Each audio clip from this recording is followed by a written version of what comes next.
सिद्धि हिंदी विद्यालय YouTube channel में आप सभी का हार्दिक स्वागत है।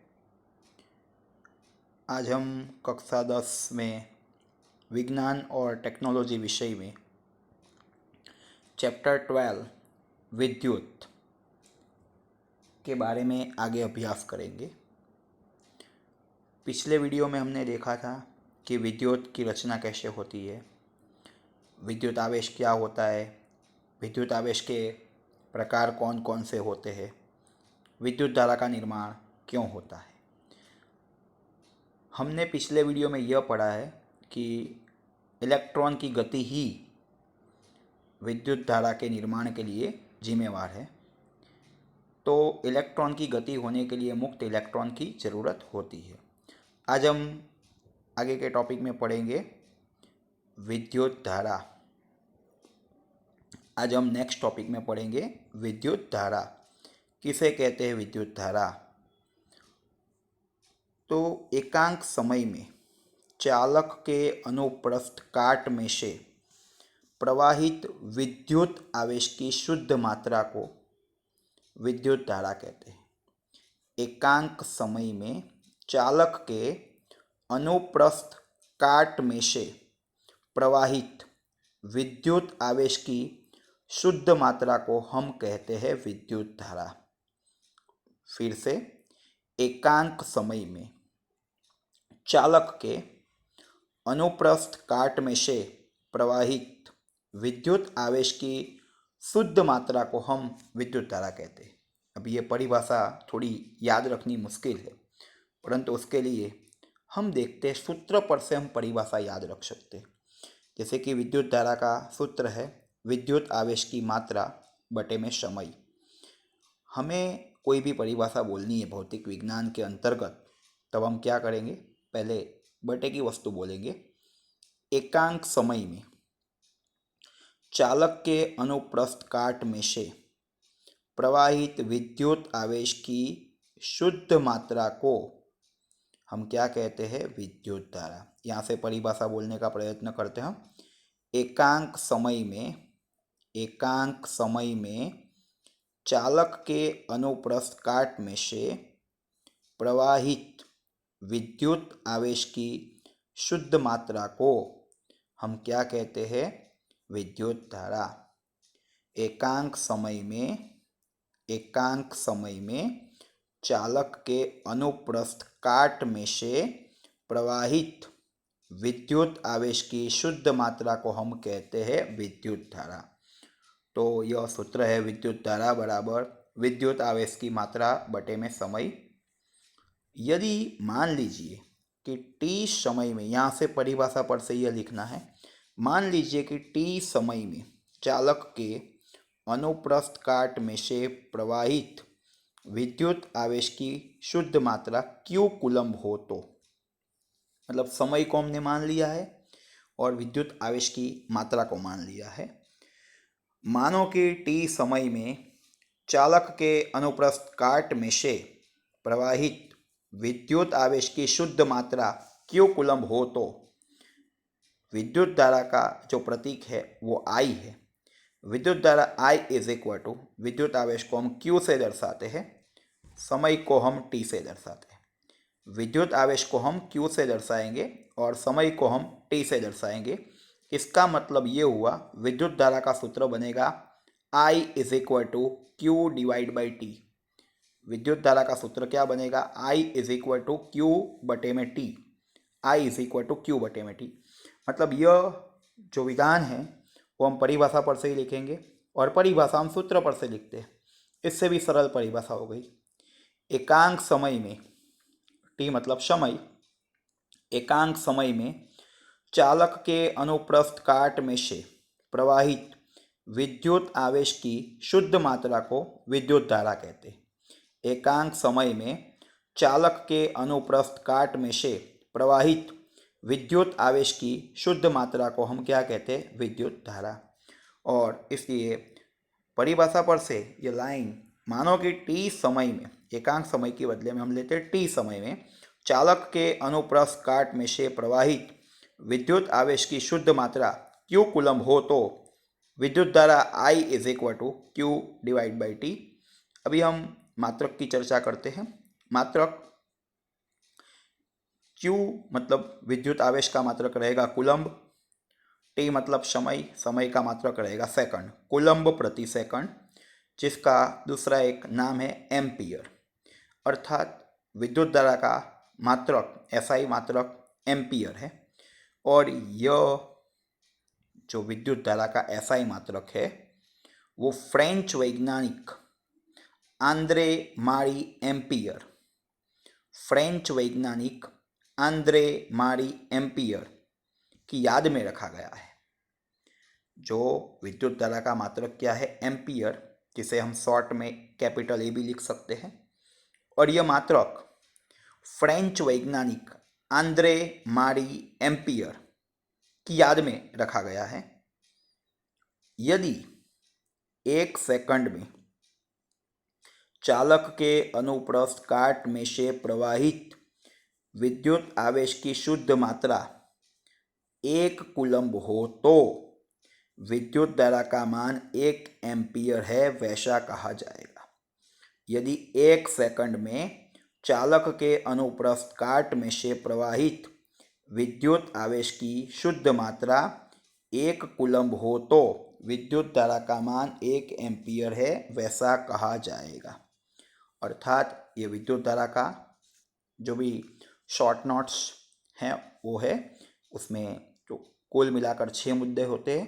पहली परिभाषा है, दूसरा हिंदी सूत्र है, तीसरी उसका विधान परिभाषा का विधानिक अर्थघटन है, चौथे नंबर पर सूत्र है, 5वें नंबर पर मात्रक है और 6 नंबर पर 1 एम्पियर की परिभाषा।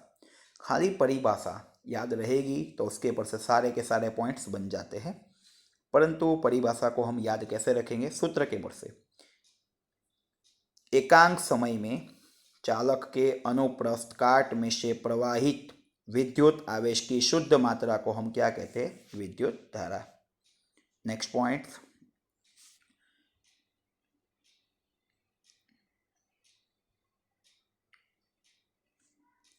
यदि चालक के अनुप्रस्थ काट में से t समय में n इलेक्ट्रॉन पसार होते हो तो अनुप्रस्थ काट में से विद्युत आवेश की मात्रा n ही होगी।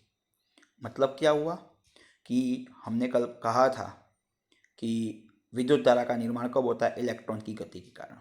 तो कितने इलेक्ट्रॉन पसार होते हैं? मान लीजिए n इलेक्ट्रॉन पसार होते हैं तो उस समय विद्युत आवेश की मात्रा होगी n ई, Q बराबर n ई, विद्युत आवेश बराबर n इंटू ई, जहाँ पर n बराबर नंबर ऑफ इलेक्ट्रॉन, इलेक्ट्रॉन की संख्या, और E बराबर एक इलेक्ट्रॉन का विद्युत आवेश, जिसका मान हमने कल पढ़ा था 1.6 into 10⁻⁻19 coulomb. A is equal to 1.6 into 10⁻⁻19 coulomb. अभी विद्युत धारा की परिभाषा I is equal to Q divide by T. विद्युत धारा की परिभाषा हमने आगे की स्लाइड में देखी है। I is equal to Q बटे में टी। क्यू की जगह हम मान रिप्लेस करते हैं, क्यू इज इक्वल टू हम एन ई रखते हैं, तो I is equal to N E बटे में T. I is equal to N E बटे में टी, मतलब एक सूत्र बना है। विद्युत धारा का सूत्र बनेगा I is equal to Q बटे में टी, और दूसरा सूत्र है I is equal to N E बटे में टी, जहाँ पर E का मान होता है 1 इलेक्ट्रॉन का विद्युत आवेश। ये मान हमें दे या न दे, हमें बाय डिफ़ॉल्ट 1.6 इंटू 10⁻⁻19 कूलम लिख कर चलना है। n बराबर नंबर ऑफ इलेक्ट्रॉन, मतलब इलेक्ट्रॉन की संख्या, t बराबर समय। नेक्स्ट, विद्युत धारा के मात्रक कौन कौन से होते हैं? विद्युत धारा के छोटे मात्रक है मिली एम्पियर और माइक्रो एम्पियर। विद्युत धारा के छोटे मात्रक है मिली एम्पियर और माइक्रो एम्पियर। मिली एम्पियर को इस सिंबल से दर्शाया जाता है, मिली एम्पियर। माइक्रो एम्पियर, ये माइक्रो का सिंबल है, म्यू, एम्पियर का ए। अब इनके बीच का संबंध कौन सा है? 1 milliampere is equal to 10⁻³ ampere. 1 milliampere is equal to 10⁻³ ampere, and 1 microampere is equal to 10⁻⁶ ampere. 1 milliampere is equal to 10⁻³ ampere, and 1 microampere is equal to 10⁻⁻6 ampere. विद्युत धारा का मापन करने के लिए एमीटर नामक उपकरण का उपयोग होता है। विद्युत धारा का मापन करने के लिए एमीटर नाम के उपकरण का उपयोग होता है। और जो एमीटर होता है वो बहुत ही कम प्रतिरोध वाला उपकरण है। एमीटर है वो बहुत ही कम प्रतिरोध वाला उपकरण है। मतलब विद्युत धारा का मापन हमें करना है, विद्युत धारा का मापन एमीटर नामक उपकरण से होता है। एमीटर बहुत ही कम प्रतिरोध वाला उपकरण है।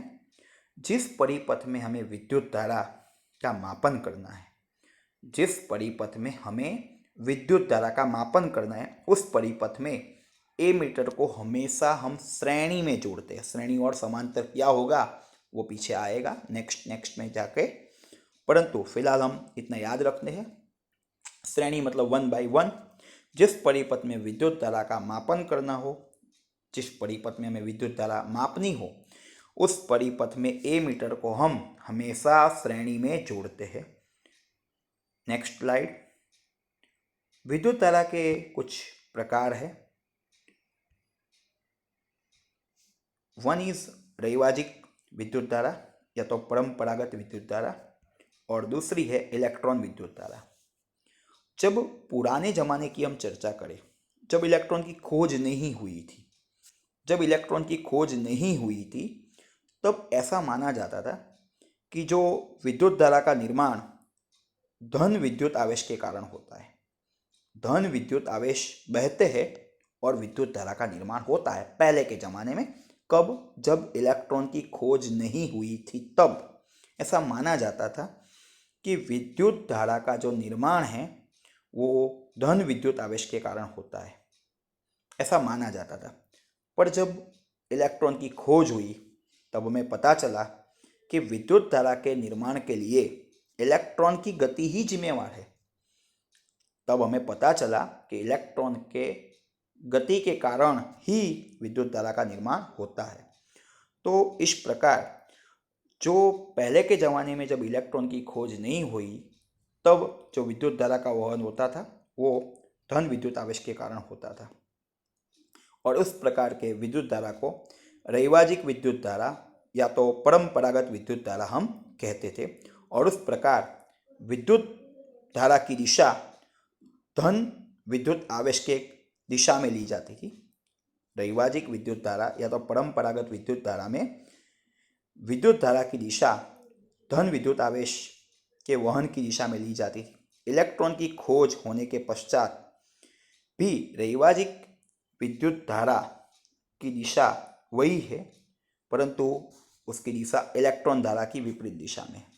मतलब कहने का मतलब है इलेक्ट्रॉन धारा की दिशा -2+, जबकि रैवाजिक धारा की दिशा +2- है। रैवाजिक धारा की दिशा होगी +2-, रैवाजिक धारा की दिशा होगी +2-, और जो इलेक्ट्रॉन धारा की दिशा होगी वो -2+ मानी जाती है। मतलब है कुछ नहीं, विद्युत धारा तो वही की वही है, परंतु पहले ये माना जाता था कि विद्युत धारा का निर्माण धन विद्युत आवेश की गति के कारण होता है, परंतु तब इलेक्ट्रॉन की खोज नहीं हुई थी, लोगों को पता नहीं था। और जब इलेक्ट्रॉन की खोज हुई तब लोगों को पता चला कि वास्तव में विद्युत धारा का निर्माण इलेक्ट्रॉन की गति के कारण ही होता है। तो उस प्रकार के विद्युत धारा को इलेक्ट्रॉन धारा कहते हैं। और पहले के ज़माने में इलेक्ट्रॉन की खोज नहीं हुई तो विद्युत धारा की जो दिशा थी वो धन विद्युत आवेश की दिशा में मानी जाती थी, मतलब +2-। और जब इलेक्ट्रॉन धारा की खोज हुई तब विद्युत धारा की दिशा इलेक्ट्रॉन के वहन की दिशा में मानी जाती है। तत्पश्चात एक एग्जाम्पल है विद्युत धारा संबंधी कि 1 कूलम विद्युत आवेश की रचना करने वाले इलेक्ट्रॉन की संख्या ज्ञात करो। 1 कूलम विद्युत आवेश की रचना करने वाले इलेक्ट्रॉन की संख्या ज्ञात करो। यहाँ पर आपको Q = 1 कूलम दिया हुआ है। यहाँ पर आपको Q = 1 कूलम दिया है और E का मान आपको बाय डिफॉल्ट लेना है 1.6 × 10⁻⁻19 कूलम, और हमें इलेक्ट्रॉन की संख्या ज्ञात करनी है। एक सूत्र हमें पता है, Q = Ne। यहाँ से N को सूत्र का कर्ता बनाते हैं तो N = Q/E। क्यू का मान हमें दिया है 1 कूलम, ई का मान है 1.6 इंटू 10⁻⁻⁹। यहाँ पर सब गणना करेंगे तो नंबर ऑफ इलेक्ट्रॉन आएंगे 6.25 इंटू 10⁻18। यहाँ पर गणना करेंगे तो इलेक्ट्रॉन की संख्या आएगी 6.25 इंटू 10⁻18। धन्यवाद इस वीडियो को देखने के लिए। यदि यह वीडियो आपको पसंद आया हो तो इस वीडियो को लाइक कीजिएगा, अपने मित्रों को शेयर कीजिएगा और इस YouTube चैनल को सब्सक्राइब जरूर कीजिएगा ताकि आने वाले वीडियो का नोटिफिकेशन आपको जल्द से जल्द मिलता रहे। શું છે તને વચ્ચે મેં ના પાડી છે તો પણ તું કેમ સમજતો નથી તું?